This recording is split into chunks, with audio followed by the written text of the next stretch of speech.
महत्वपूर्ण बात यह है, न्यायालय ने जजमेंट को एक्सप्लेन करते हुए बताया कि जमानत के समय, अग्रिम जमानत के समय जो अभियुक्तों के द्वारा, इरफान रिजवान के द्वारा जो शपथ पत्र में बातें कही गई थी, उन बातों को आधार बनाया गया है सजा के लिए, जो कि कानूनी तौर पर सही नहीं है। सजा उसी साक्ष्य के आधार पर दी जा सकती है जो प्रोसिक्यूशन के द्वारा एविडेंस की स्टेज पे न्यायालय में पेश किया जाता है।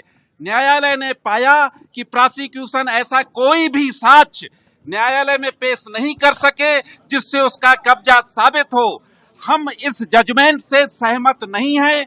हमें उम्मीद है कि ऑनरेबल हाईकोर्ट के समक्ष न्यायालय का जो दृष्टिकोण है, हम उसको गलत साबित करने में कामयाब होंगे। अभी कोर्ट ने कितने जुर्माना लगाया है, क्या डिटेल में बता दीजिए। 436 में 7 साल की सजा और 20,000 रुपए जुर्माना। थोड़ा नीचे रखे ना।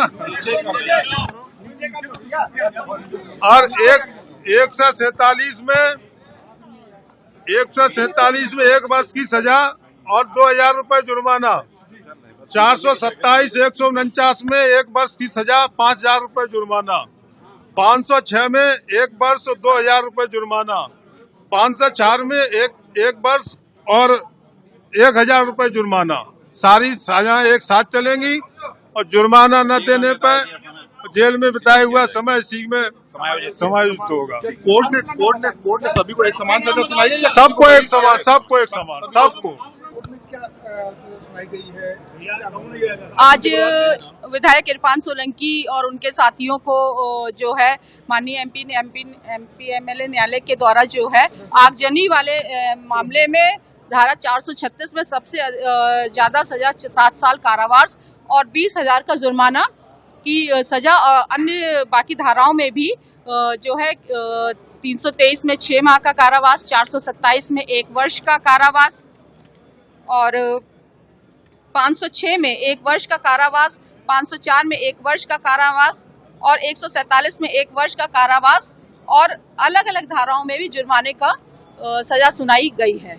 कुल कितना जुर्माना लगाया गया और कितने साल की सजा, अगर पूरी बात करें?